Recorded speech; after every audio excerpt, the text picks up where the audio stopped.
जब 15 अगस्त 1947 को देश आजाद हुआ तो हर किसी की नजर दिल्ली के लाल किले की तरफ थी, जहां पंडित नेहरू तिरंगा फहरा रहे थे। लेकिन उस तिरंगे की छांव में कुछ राज्य ऐसे भी थे जो न तो पूरी तरह ब्रिटिश भारत का हिस्सा थे और न ही खुद को भारतीय संघ का हिस्सा मानते थे। ये राज्य इतिहास के वो किरदार हैं जिनकी कहानियां या तो छुपा दी गईं या फिर इतनी जटिल बना दी गईं कि लोगों ने समझने की कोशिश ही छोड़ दी। उन्हीं में से दो राज्य थे, मणिपुर और त्रिपुरा। संदेह इन दोनों राज्यों का भारत में विलय न तो हैदराबाद की तरह सैन्य संघर्ष के जरिए हुआ और न ही गोवा की तरह सैन्य कार्रवाई के बाद।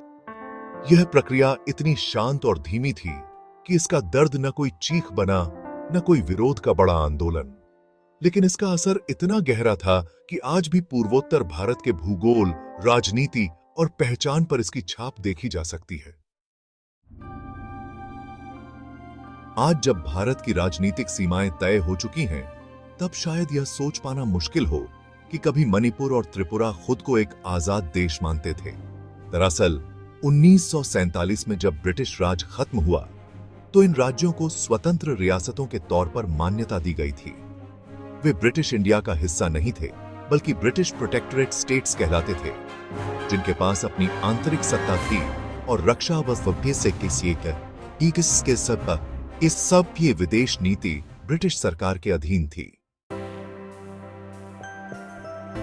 मणिपुर ने तो बाकायदा 11 अगस्त 1947 को खुद को स्वतंत्र घोषित किया और महाराजा बोधचंद्र सिंह ने संविधान बनवाया। अब जरा सोचिए, भारत जहां खुद अपने संविधान के निर्माण की प्रक्रिया में था, वहीं मणिपुर पहले ही 1948 में अपने संविधान के साथ विधानसभा का चुनाव कर चुका था। यह भारत के पूर्वोत्तर में लोकतंत्र का पहला प्रयोग था, शांतिपूर्ण, पारदर्शी और जनता की भागीदारी वाला।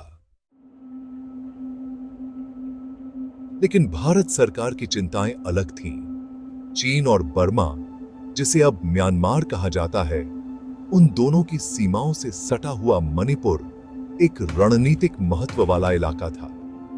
दिल्ली को डर था कि कहीं यह स्वतंत्र राज्य किसी अन्य राष्ट्र के प्रभाव में न चला जाए, और इसी रणनीतिक सोच के तहत 1949 में राजा बोधचंद्र सिंह को अचानक शिलांग बुलाया गया।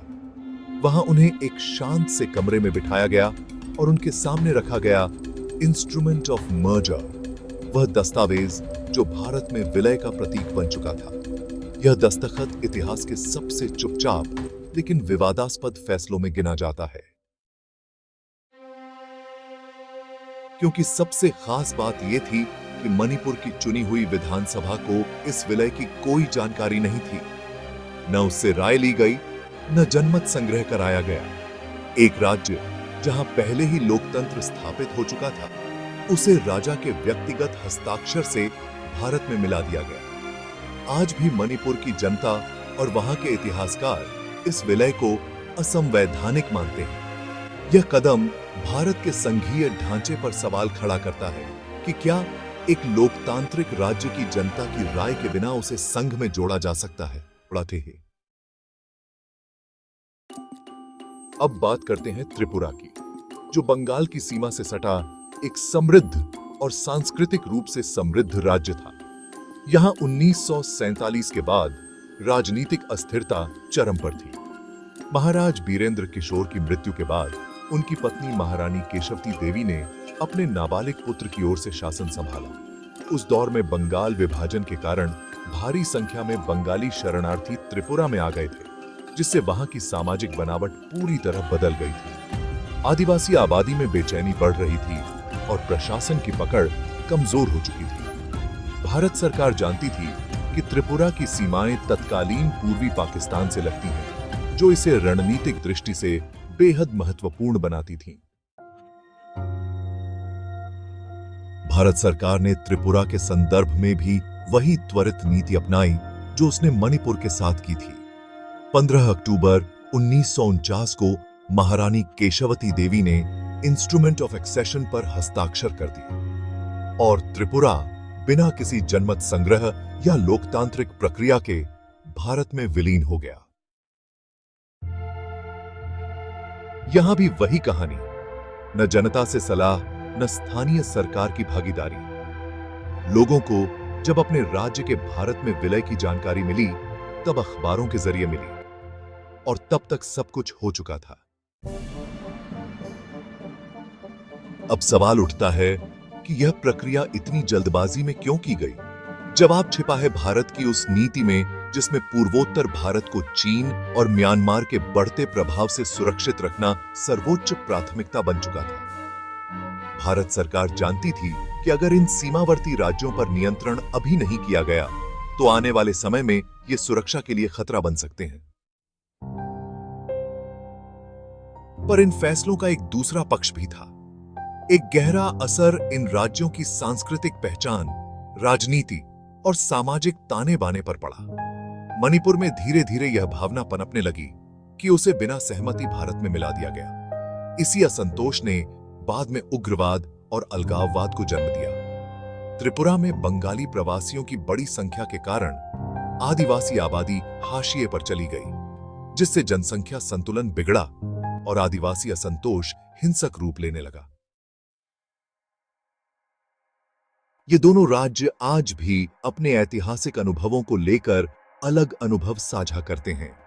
मणिपुर में कई संगठन आज भी विलय के खिलाफ आवाज उठाते हैं। कई बार वहां के आंदोलनों में स्वतंत्रता पूर्व स्थिति बहाल करने की मांग भी होती है। त्रिपुरा में आदिवासी और बंगाली आबादी के बीच तनाव की लहरें आज भी सियासत और सामाजिक जीवन को प्रभावित करती हैं। कश्मीर, हैदराबाद या गोवा जैसे राज्यों की कहानियां अक्सर इतिहास की किताबों में प्रमुखता से आती हैं, लेकिन मणिपुर और त्रिपुरा, जो कि भारतीय संघ में चुपचाप शामिल कर लिए गए, उनकी कहानी न सिखाई जाती है न पढ़ाई जाती है। फिर भी इन राज्यों का भारत में विलय सिर्फ एक प्रशासनिक कदम नहीं था, बल्कि यह भारत की सीमाओं को स्थिर करने, भू राजनीतिक संतुलन बनाने और राष्ट्र निर्माण की रणनीति का एक बेहद नाजुक हिस्सा था। अगर इन विलयों की प्रकृति को देखा जाए तो यह साफ नजर आता है कि भारत सरकार ने पूर्वोत्तर के मामले में निवारक रणनीति अपनाई, यानी किसी संकट के पैदा होने से पहले ही उस पर नियंत्रण पा लेना। लेकिन यह रणनीति कितनी लोकतांत्रिक थी, यह सवाल आज भी कायम है। संघीय ढांचे की परिभाषा क्या होनी चाहिए? क्या कोई राज्य जो पहले से ही संविधान, विधानसभा और लोकतंत्र अपना चुका हो, सिर्फ एक राजा के हस्ताक्षर से अपनी आजादी खो सकता है? और अगर हां, तो क्या यह भारतीय लोकतंत्र के आदर्शों से मेल खाता है? यह कहानी यूपीएससी की परीक्षा में सिर्फ एक इतिहास का प्रश्न नहीं है, बल्कि यह समझने का एक जरिया है कि भारत का संघीय ढांचा कैसे बना, किस कीमत पर बना और कहां-कहां पर आज भी उस प्रक्रिया के निशान बाकी हैं।